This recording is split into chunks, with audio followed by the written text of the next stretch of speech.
Hey everybody, welcome to my channel. Everything I say is alleged, my opinion, and for entertainment purposes only. So let's get into this review of Love and Marriage Huntsville, Season 6, Episode 11, I think it is.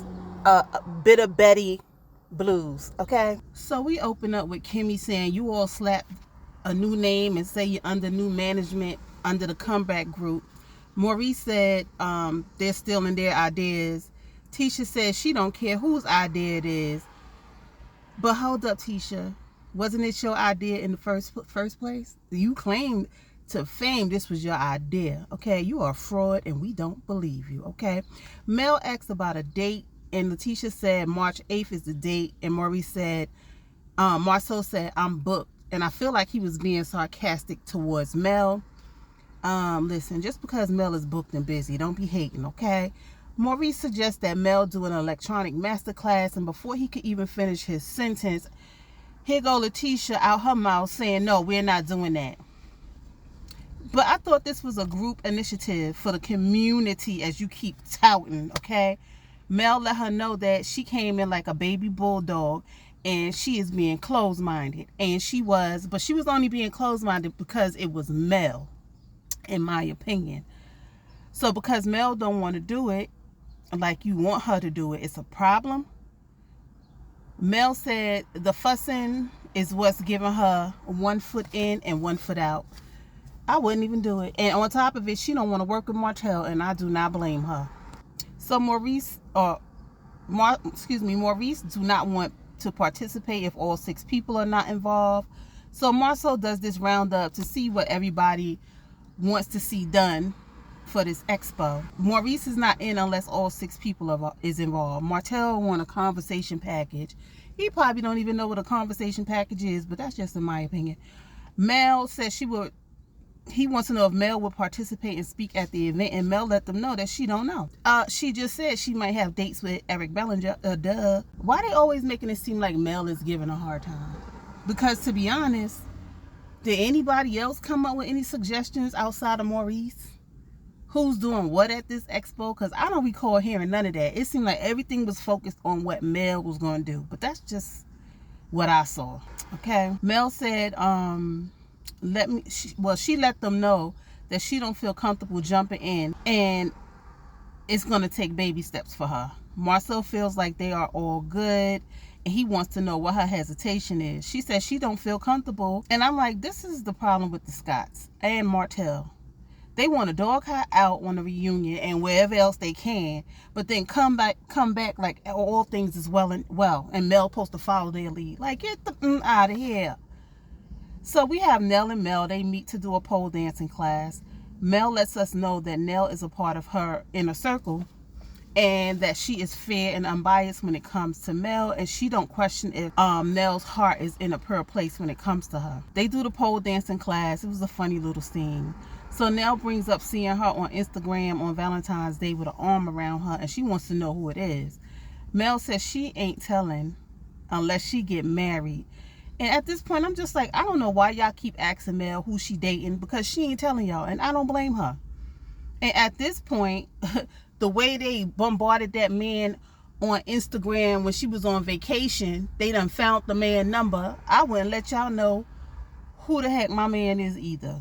The way y'all be doxing and freaking finding people, it's just ridiculous. So Mel says she'll give Nell a little nugget, but she ain't gonna give her all the nuggets. So she lets Nell know that the guy checks off all the things that she needs. Protection is one of them, because she did not feel protected in her marriage to the devil she was sleeping with. Okay. Mel said they will not know his name until she is married. Truth be told, I wouldn't tell her then either. Okay.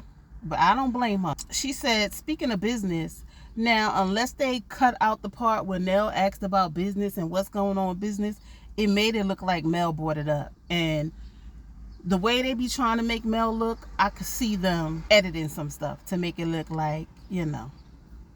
So let's move on to this fake weird scene between Letitia and Marceau. So they are moving out of the rental home that they own.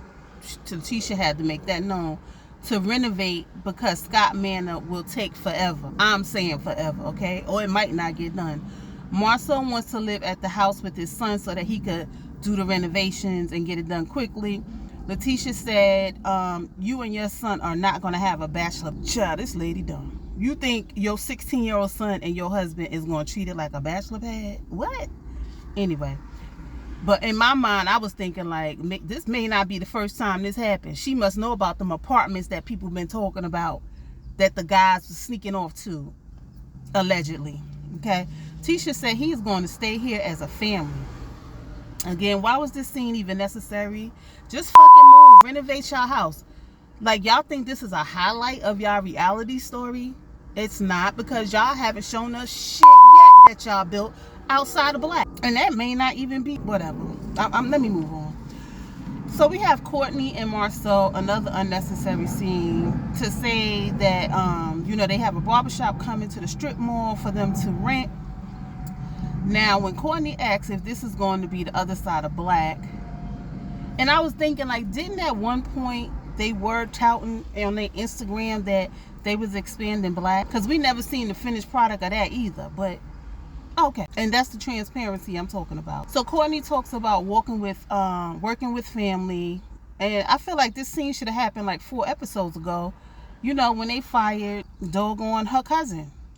It seems out of sequence, but when you get to the end of the show, now you know why this particular scene happened, because they bring the cousin back for Stormy to talk to with his mother. Child, when we get to that, we'll talk about that. So like I said in my earlier review, Stormy is using her cousin as a sacrificial lamb for this TV show, in my opinion.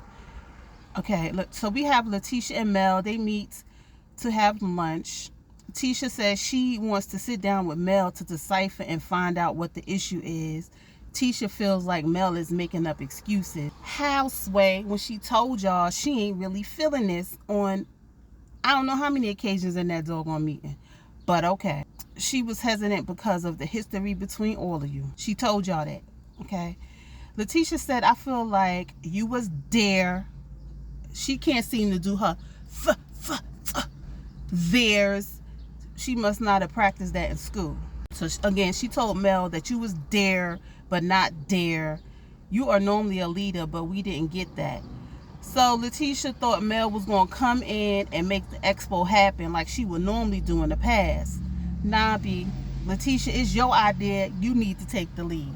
And that's what I feel. I felt like all of them came in thinking Mel was going to be gung-ho and take the lead on it. Because, Mel is, I don't want to say she a perfectionist, but she like things a certain way. So Mel let her know that because it's for the community, I'm not just going to jump right in, because just a month ago, none of us were on the same page. Letitia was stuck. She made this face. Child. So they end up showing with Letitia at the reunion.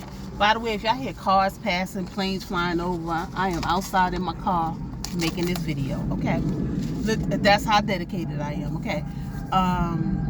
Letitia keeps saying it's for the community, but you're not even clear on what the expo is after 2 meetings. And it was your idea, quote unquote, okay? Mel says she don't mind helping, but she don't need the meeting to be all about what's Mel gonna do. And I don't blame her. Letitia asks if she's willing to support the event. Mel says she has something to do, but she will try. Letitia wants her to come look at the event space with them to tell everyone that she will not be participating in the expo. And Mel said nothing. She kept stuffing her face with her food, okay? Mel said she will send her video for the expo and gave Letitia her number. And I'm sure that's the trap phone number. Okay. So we're at Stormy house. She's burning sage because her and her mother are about to meet with the Aunt Lisa and her cousin Junior that she fired. The mother let it out the bag to the sister that Stormy fired Junior. Betty called her nephew a condescending prick. Wait, before I get to that, Junior's grown, Stormy's grown. Why is this an issue that Junior didn't go back to tell his mother that he got fired, but Betty spilled the beans? I don't know why this was an issue, but anyway. So they get to talking, and Betty doing all the talking. So the sister, the Aunt Lisa, she was like, can I talk? And she turned to Stormy and was like, Stormy, who business is this? Because she let her mother do all the talking, and she was never right about that, okay? So anyway, Betty still lets out that Stormy, she feels upset that Junior didn't look out for Stormy when things was going on in her business. For me, at the end of the day, Stormy, that's your business. Whether that's your cousin, your uncle, your mama, even if your mama was working for you, you need to be on top of what's going on in your business. Point blank and to the period. At the end of the day. So Betty calls her nephew a condescending prick. Well, we find out, Betty spews out that Stormy looked out for Junior. She spent $15,000 to get him out of jail. Girl, why she do that? Because the Aunt Lisa had about spent. She was like, take this microphone off of me. She was like, why would you bring that up? And then she tells Stormy, like, your mother always telling everybody business. Why would she bring that up? And then she lets us know that Stormy went to jail too. Period. Okay. You want to be letting other people's stuff, we're going to let your stuff out. So Aunt Lisa walks out. She's over in the corner in one of Stormy's house crying. She said that Betty is evil. Then they flash back to Junior telling Betty that you think airing everybody's laundry out is cool. And Betty kept calling him a prick. She is so disrespectful. Anyway, Aunt Lisa says she hopes that Betty wins an Academy Award because she was performing, and I agree.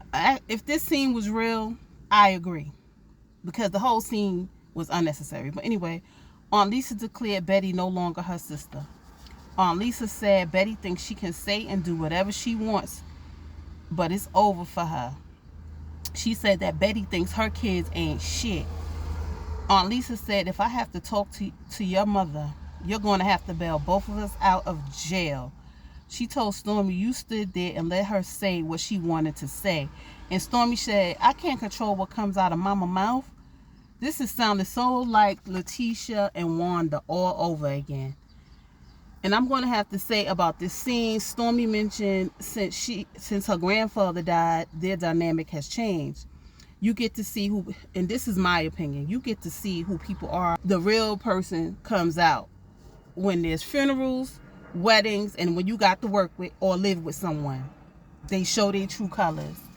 So if the scene was real, I could understand like Betty taking over, but she don't got the personality to keep the family together.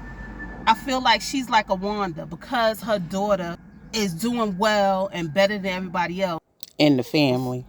Can't nobody else compete with her, or can't nobody come up or be better. And it's just ridiculous. But that was the end of the episode. Like, comment, and subscribe.